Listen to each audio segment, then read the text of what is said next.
So, good morning, good afternoon, and good evening, everybody, whatever part of the world you're currently listening to our Face Economic podcast. We are now on Apple Music, Spotify, Amazon Music, and pretty much every podcast platform available in the US market. We're also on YouTube, Face Economics TV, if you would like to watch our podcast via our YouTube video blog. You will be able to find us online on YouTube. Just in case you don't have access to any of the podcast platforms that we are currently utilizing here in the US market. We are available on YouTube as well as Odyssey, BitChute, and I believe we're also on Locals. So we're starting to expand on our overall platform and our reach throughout the world because we've been engaged by some of our followers abroad and had mentioned that they weren't able to find our content online. So we will try to upload our material on our various platforms and just see if you can just look us up. Google search Face Economics TV or Google search my name, Alvis Mina. I mean, people have been Googling me for many years now anyway. So you'll be able to find our projects online, as well as, several of our podcasts and video blogs. With that said, folks, so we now have a new administration. Obviously, if we were to rewind back in the year 2021 during the January 6th event that took place in Capitol Hill, there were people that basically decided to, voice their political opinion. It was something that they thought would be a part of their, you know, freedom of speech right to go march in Washington, D.C. and voice their political opinion. So many of them were actually ID'd on various social media platforms, including Facebook. So, I thought I segue and transition our, today's podcast on, what took place back in January 6th and what had just recently taken place 5 days ago in Washington, D.C. The accession to a new administration, but most of Mr. Trump's followers that were picked up uh, on January 6th were ID'd using social media platforms such as Facebook. With that said, I find it extremely strange that Mr. Mark Zuckerberg, who basically allowed for his platform to be dominated and be utilized as if it's a police, you know, uh, platform, as if it's one of those security service platform there where they would ID people. It's just kind of strange, given that um, you know Facebook marketed itself as a social media platform, not a secret police platform, and definitely not one of those platforms that operate behind the scenes to ID people. I'm not saying, you know, not to turn over criminals, people that are, voicing about committing violence on the social media platform. Definitely, people or the authorities needs to be alerted when there are individuals that would go on their social media platform and basically, you know, spit out a lot of, hateful, violent, despicable, very, unproductive, um, type of rhetoric to harm other people, harm, the U.S. government especially, and our elected officials. Well, we definitely need to um, report those individuals that want to hurt our elected officials, and basically make a mess out of our democracy.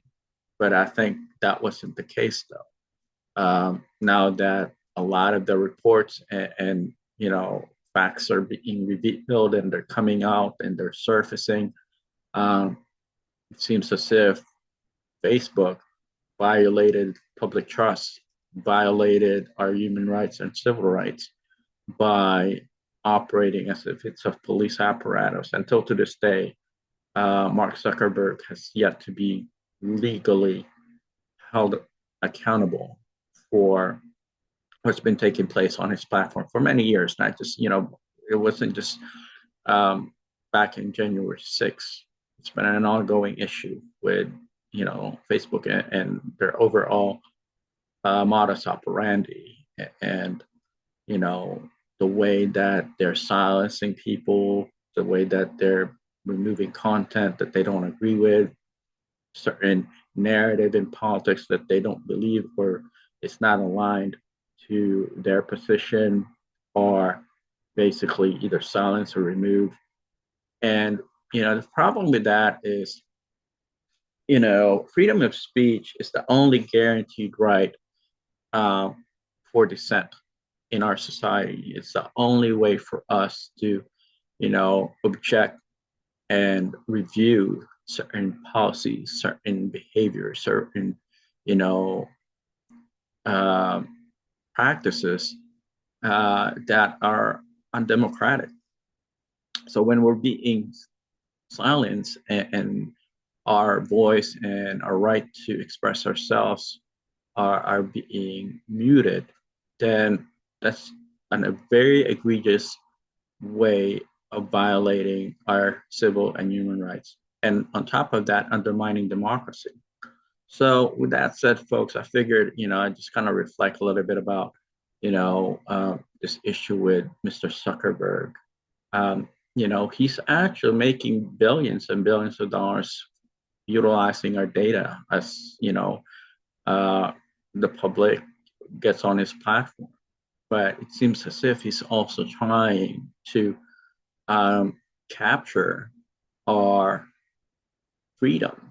He wants to make our voice less visible, and I have a problem with that. I am actually a big, I'm a supporter and I'm an advocate of the utilization of the social media platform in economic development. Written books about it. I've, tried my very best to influence hearts and minds to utilize the social media platform to, you know, uh, increase knowledge transfer, promote economic development, utilize, the platform for strategic business and entrepreneur, type of engagement. And but when our rights, our freedoms, and our human civil, you know, rights are being violated by a business, by an online platform, when we don't even know who's reviewing our data. We don't know what they do with our personal information. Like, so within a period of 2 months, I was requested to disclose copies of my personal information via, you know, checks and balance on Facebook, and they would get pictures of materials from me, and very personal and sensitive materials. And I have no idea who's reviewing any of those materials. I don't know if those people even, are qualified to review materials that belong for, to someone like me. I don't know if they agree with my position, political position. I don't know if they like me as a person. I don't know if, they have as much life and professional experience that I've acquired but yet they're the ones that are becoming, you know, the judge and executioner of who and where and when additional material should be uh, turned over to them. I don't know who's reviewing any of my materials. Once I turn them over to them, are these people qualified to review materials? Are they, people that would keep my name away from, nefarious bad actors, evil, doers out there? What if they write down my name and they are, out there looking me up, Googling my name and doing a lot of, you know, um, personal theft and very, you know, um, illegal activities off of my personal information. So anyway, folks, those are the kind of things that people, in rogue, iron-fisted regime, communist, dictatorship, oppressive governments would do. And now it's happening online. It's happening in the social media platform. Okay, folks. And I mean, I just figured I bring that up um, to your attention because I did start a petition to hold Mr. Mark Zuckerberg liable for, you know, the behind the scenes activities that were happening that is, you know, violating our human rights, civil rights, freedom of speech, and our trust in, the, Facebook platform in itself. Another thing that I want to talk to you guys about is this. There was an event at the National Cathedral in Washington, D.C., where, Mr. Trump and his family was present. And there was a bishop that basically gave a pretty, a bewildering statement, in my opinion, especially on, that occasion. The sermon itself was very politically driven in many ways.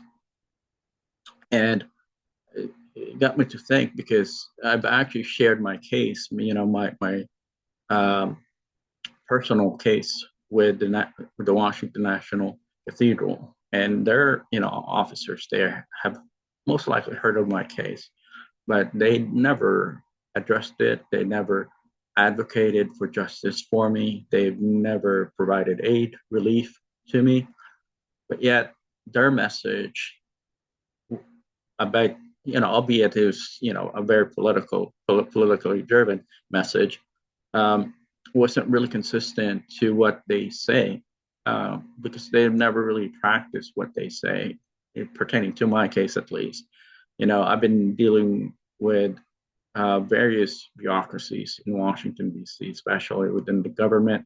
And now, I've just gotten to the point that I decided to go ahead and share my case also with the National Cathedral because I've been there a few times and I thought that they would be one of those, proponent and advocate for human rights, civil rights, and freedom of speech, especially when an individual was, racially discriminated against at a, federal government and, federal government environment. So, especially when that individual is serving his country. So I thought that, the National Cathedral or the officers of the National Cathedral would try to at least mention and advocate for my case, which they have not done. So yeah, that's pretty much what I wanted to talk to you guys about. And I'm going to just try to make this podcast short for today because, I wanted to just stay on point with some of the things that caught my attention the last couple of days. But, one definitely that really resonated was, the presence of Mr. Mark Zuckerberg um, at Mr. Trump's inauguration. I heard he donated about $1 million to be there. But imagine, all the damaged lives and the violation of trust and people that were pretty much seen on Facebook for posting their pictures on Facebook, and they were turned over to, I guess, authorities for, posting their pictures on Facebook, showing that they march in Washington. I don't know if they were there to raise any harm or havoc or any form of violence, but they were just turned over regardless, just because they posted their picture on Facebook and they put down on their post that they were there, and on January 6th, and they were there marching, protesting, which is our right. I wouldn't say I would do it, but it's our right as citizens, and it's we're given the privileges to voice our oppositions, political oppositions, and I thought they got the short end of the stick. They weren't given the same privileges as every American citizens have been granted. Um, like I said, I wouldn't probably do what they did, because I know that there are certain lines that you don't want to cross when it comes to the federal government, because they tend to be very sensitive when it comes to security. But then again, I don't understand why this case, where Facebook was basically sharing information with authorities, weren't criticized, weren't reviewed. And so that's something that I find very strange. I'm not, like I said, I'm not condoning what they did. I'm just saying, Facebook should and never, you know, have been, as far as what I understand, on their mission. When I went to their websites, with their mission to become a police apparatus, a political party propaganda apparatus platform. And never ever did I notice that on Facebook's mission, objective, and aim to win hearts and minds of the public to utilize their platform. So, and like I said previously, I've actually supported the social media platform in general to advance economic development, to help people, out of poverty, to create jobs, to increase, market stability and strength and growth. And then here you are, you have Facebook basically, uh, you know, disregarded our trust, um, by, operating behind the scenes against us. Okay, folks. All right. Well, thank you so much for your time. As I mentioned, I'm just going to try to shorten this podcast for today. It's January the 25th, 10 o'clock p.m. So a few more days, and we'll be in the month of February. So that's just, how fast this world is moving, folks. So consider where we're going to be in terms of technology, is in terms of economic development, in terms of geopolitics. Things are moving rapidly, and we need to understand how to control that, especially in the, on an online environment, because it's increasingly becoming so powerful, and people on the other side of this online platform, social media platform, that we don't know who they are, but they're there getting access to our information. We have no idea who these people are. Kind of strange. They weren't, trained to be police officers. They weren't trained to be, the judge and prosecutor of ideas, merits, academic, professional experiences, life experiences, subject matter expertise that they know nothing about, but yet they get to judge us. And we have no idea who these people are. Think about it, folks. Do we really want to live in that kind of life, in that kind of, world, where our rights is violated minute by minute, day in, day out, and we have no way to fight back. There is no way for us to push back because we don't know who it is that's reviewing our material. Um, again, I'm not saying that people um, should disregard ethics, should disregard the rule of law, or disregard, you know, various social contracts that we have. I'm not advocating for any of that.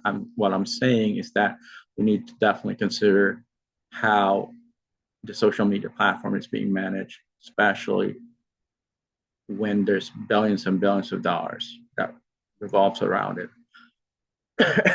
With that said, folks, thank you for your time. My name is Al Mina. I'm the concept author of Face Economics, the utilization of the social media platform in economic development worldwide. Looking forward to seeing you again next week. We'll try to bring other, point of views and ideas by inviting some friends of mine to participate on our podcast. So it doesn't, I don't bore you too much. But thank you so much for your time and your continued support. Please share our concept and our podcast as well as YouTube channel as well as our book concept. If you're interested in learning more about the Face Economics platform, we have our books available on Amazon. So review it and kind of opine as we try to challenge you and compel you to think about the evolution of the marketplace with the utilization of the social media platform today. And Face Economics, the book itself, will continue to evolve as the marketplace evolves, as society evolves, as knowledge transfer evolves, as politics evolve, and political conditions evolve.